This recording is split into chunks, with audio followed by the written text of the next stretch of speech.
Hello, my darlings. I'm just going to wait for Instagram to do its thing and let you know I'm live. Because I really wanted to talk about Gen Xers, those born in the 1965 to 1980 era, and how we manifest and the things that go round in our head about the stories we tell ourselves about manifesting. So I thought, let me just jump on. I was going to do a post and I thought, you know what? Jump on and go live and talk to you lovely people. How are we all doing? Hello, my love, Rachel. Hi, I don't know who that is. Clobien4, hello. How are we doing? Hopefully you can hear me well. Good morning, Claire. How are you? Lovely to see you. So let's get stuck in, shall we? So I've really honed in my practice and the people that I work with being Gen Xers, right? And when I look back at all the clients I've had, which I mean thousands of them, 90s, yeah, that's you, amazing. That is, hi Catherine, that is the bulk of my clients. Yes, I do work with younger clients and I do work with older clients, but that's the bulk. The majority, I'd say 95% of my clients are Gen X. So I thought, well, why not focus on that? And the things that Gen X struggle with when they're manifesting. So, and I know I've gone through this. I'm 52. I've gone through some of these things myself, and there's a whole story that we're telling ourselves that doesn't help us to manifest. So let me just talk about what happens to Gen X, right? You will have seen from my previous posts that we're called the middle child. This generation is called the middle child. The middle child because we were pre-technology and post-technology. We've seen both sides. We're the generation that knew how good it was before. We got totally distracted. All of our life was lived on social media. We were having a lot of in real life situations. You know, the whole dating game was different. Everything was different. And then we've gone through the connection dipped there. We've had to relearn this whole new technology thing. So the millennials and everyone beyond that, Gen Z and all of that, they might have an inkling of what we'd gone through because they were just going through the process themselves. But Gen X have a whole set of things relative to them. So we grew up far too quickly. And by that, I mean, we did the playing out on the street, but our parents went out. It was the first generation when both parents just went out to work. So we became the latchkey kids. We let ourselves in. We, fed ourselves, did our homework or not. In my case, but also if you were the oldest child like me, you were responsible for your siblings. So at the age of 7, I was looking after 2 siblings, the youngest being 4, and fulfilling their needs while not really knowing what my needs were. So there's a bit of an identity crisis when you grow up too quickly, right? You're good at helping others as you grow up, particularly in the age group we're in now. So if you're in your late 30s, 40s, 50s, 60s, you will resonate with helping others and not putting yourself first. It's something that we're really, really good at. Hi, everyone. Good morning. So to be something we're really good at is putting other people before us. And that's partly because we had to grow up really quickly in the 70s. Or the 60s, whenever you're born, 80s, and our responsibility was to siblings, right? My experience has been totally different to my brother and my sister. They've had a completely different life than me, really. And let me know, by the way, if you're a Gen X. Let me know if you're a Gen X and you resonate with what I'm saying. So when our identity is to caretake our siblings young, we kind of lose who we are. So I've always said that if you're in your 40s, it's a decade where you really discover yourself. You learn who you are. This is where if you've been in a relationship and you follow the Disney princess ideal, romanticizing, you might realize that your relationship hasn't worked, or your career that you've worked really hard for isn't something that you're really passionate about, and that you've put all your creative pursuits to one side to bring up a family. So the 40s are real self-inquiry moments. that's not a sentence. The 40s is the decade where you go into deep reflection, where you find yourself, right? And by the time you hit your 50s, that's prime time. That is 100% prime time when you're like, right, I know who I am. And some of you in your 40s will be saying you know who you are. It's like, but on a whole, this is how it happens. So 40s is a self-discovery, is when things fall apart, relationships, jobs, careers, and then you're like, okay, none of this was aligned. I've been following what my parents wanted from me. And again, for Gen X, some of you will relate to this, and let me know in the comments if you do, which is, my parents were very much on academia. They were like, if you're going to succeed, you need to be a doctor and a dentist or a lawyer or something like that, but they're never going to help me do it. Sorry, my connection dips in and out, so I just paused. So, you know, you had to have a seriously good job. I was never aligned to that. I wanted to make clothes. I wanted to be creative. My mum told me there was no money in that, yet there was somebody in our family who was very successful at that. So she blocked all attempts for me to do that, even though I did do it for a little while. And so therefore the passions, the creativity, the things that we wanted to explore get put by the wayside, and you get forced almost into trying to be academic. I was never naturally academic. Everything that I've learned in my adult life, I'm self-taught or I've gone to courses. The growth mentality I've got is something I picked up myself because I always wanted better, but I didn't know how to get there. So how does this affect manifesting? Well, if you brought up your siblings and you lost your identity young as a Gen Xer, you will be in the process of finding that identity, which is super important, because unless you're aligned, by that I mean aligned to the feelings of, let me rewind, sorry. Sometimes the channel starts talking and it's like, I have to translate it all. Okay, let me just listen to what it's saying. Okay, as you discover who you are from your perspective, rather than what your parents told you, what your social circle told you, how you were brought up, your family, your friends, your parents' friends, all of that, how you modeled your life, because we model from learning. When you recognize those things aren't aligned to you, you start going on a journey of really finding yourself. What do I love? My question to most people, most of the clients I work with, I'll say, who is whatever your name is? So I can say, who is Kate? Who is Joe? Who is Sarah? Who are you? Who are you? And I mean, who are you as a person that's truly aligned to you, that isn't doing things for obligation to others.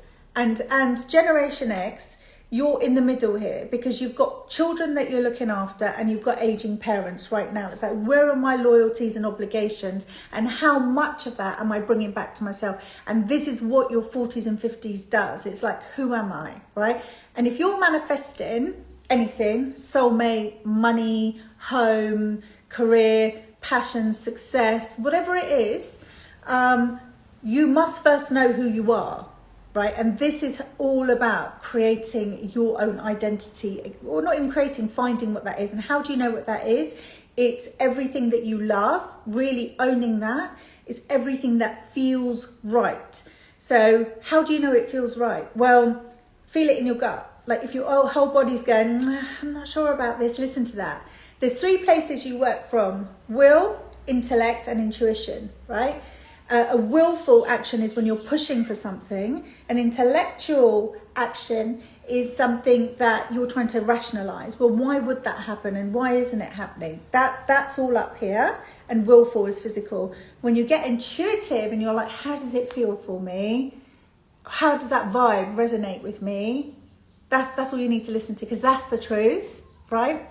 So predominantly in the world today, the majority of us are either in will or intellect.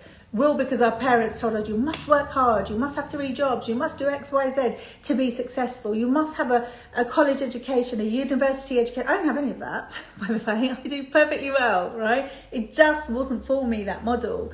And then the willful is willful is hardworking. I must push, I must be doing, I must constantly be hustling. And the intellect is, that's only the way that it happens. I need to know that if I do X, Y comes out. I need to do that because knowing that makes me feel safe, right? And the intuition is like, how does it feel? How does it feel for me right now? Does this feel good? And if it feels good, then you should do it. And actually some intuitive things are scary, but once you're in them, you're like, why didn't I do this sooner? Like some of you will resonate with this. Or why didn't I do this sooner? This is me feeling in flow of everything. And your soul does a few things. Path of least resistance. Anything that comes easy to you, you're meant to be doing more of, okay? Anything that, well, not everything comes easy to you is what you should be doing more of. The things that come easy that you love, you should be doing more of, because that naturally opens up manifestation for more things to come, right? Somebody asked me, it was a dear friend of mine, she said to me over dinner the other day, she said, how do you know that something's meant for you? And I said, well, if you're chasing it and it feels like it's always over there and you're running after it, that's not your thing. Likelihood is it's not your thing. Whether that be a man, whether that means willfully and intellectually pushing for a career, whether that means trying to rationalize how you make money, all of those things. If you're chasing it, it's not for you. I know you're going to say we need money to live. Yeah, totally get that. But when you're in alignment, everything just starts dropping in. I cannot tell you that when I'm fully in alignment, what happens. I was away for 5 weeks from social media, backed off of work, did me for a bit, did creative pursuits, came back, and I just feel so much more aligned than I ever have. It's like every time I do that, and then I need to do it every time I shift or I go through something, the alignment just comes in. Manifestations drop just like one after the other. I only have to speak it and it's arrived. It's getting so quick, right? So, I was in your dream. Thank you. Hi, if I was in your dream. Brilliant. So my whole point is that if you drop into the space of feeling, if you don't feel it, you can't meet it, right? You can't meet the manifestation. If you're avoiding feeling, that's not going to work. So you Gen Xers that have been giving all your life, check out your receiving. And I've said this in previous masterclasses that I've given. My girls who are in Soul School, who are here, will know also. I'll say to you, what percentage of your day are you giving versus receiving? And if your giving is more than your receiving, you need to have a look at that, because unless your receiving is wide open, manifestation's got nowhere to land. You need to have a space for them to come in. So I just want to say a few more things as well before I jump off. In my link in bio after this, I'm going to put a link to a vision boarding course, okay? It was recorded 2 years ago. I've also linked it in my stories. And the reason I wanted to talk about it right now is because come January, everybody does a vision boarding course, or I'm going to manifest, or I'm going to set my goals. I don't do that. I don't. I let January just go. I have an indication of what I want in the year, but I'm not active in it. Because as I've said in my stories, sorry, it keeps pausing due to poor connection. So in January, look at what nature's doing. Nature's sleeping, right? We're mammals. We shouldn't be out there push. And that's part of the narrative. New year, new you, go out, go and do the things. And that's going against your natural cycle. So January, I don't do anything. February, I don't do much. What I do is take good care of my health, get into a level of preparedness and create space. That's what I've been doing for January and February. Now we're in March, I'm producing, right? So my business moves in seasons, my life moves in seasons. There are seasons around me. So if you think of what's happening now, spring, and by the way, if you're in the Southern Hemisphere, you would do the opposite. If the trees are blooming, there's animals are, giving birth, that kind of stuff. That's co-creative energy and the natural rhythms. So this is a really good energy for you to jump in on and just go on the slipstream. So if you're looking to manifest, now is the time to do it. March, April, amazing months, right? March, April, May, I'd say. So June, July, August, September, you reap, okay? Maybe into early October. And then, sorry, this connection is dire. It just keeps jumping out. And then the latter part of the year, when it is cold, it's reflection, it's growing off the back of that, it's pausing and then coming back out again. So my business really does and has been working that way. So now's the time to manifest. It's a really, really good time to do it. Kelly, you did your vision board class last year, but one element manifested in my life. Definitely do it again. Yeah. Jump into the feeling. When you get into the feeling of it, that's when it's going to happen. So 2 links you need to be aware of. I will add my vision boarding link into my link in bio. Secondly, if you're looking for a soulmate, I am hosting a free webinar, which is a letter to the universe to attract your soulmate. I did it, my daughter did it, several people I know have done it. It works, right? Whole technique. My partner is going to come onto the webinar and tell you what he did, and I'm going to share what I did and how we came together. I've got a beautiful another speaker who was on here earlier. Rachel is coming on to share her story, and then we get down and dirty and I show you how to write the letter and how it's based off of 4 pillars, right? I intuitively did it and it worked, and afterwards I looked at what happened, and my channel has given me specifics on how you guys can do it. There's 170 people signed up. It's for men and women, not just for the women. Men, you need to do this too, because my guy was manifesting me whilst I was manifesting him, and then boom, there we are. So I hope this has helped you. I hope that you can resonate with some of the things, particularly the thing I said about identity. The more aligned you are to your identity, that is not conditional on other people's approvals and expectations, and you are not obligated to other people, meaning you nurture yourself first before anybody else, and you're in alignment with that, and your life is in alignment with that. Your choices, even purchases, your thoughts, how you treat yourself is in alignment with that. That's the highest frequency to be in to manifest, and that is what I call preparedness. Get your life aligned, preparedness, so that you can receive the goodies. That's when it comes in. Anyway, my darlings, have an amazing day, and I will see you real soon. Lots of love. Bye.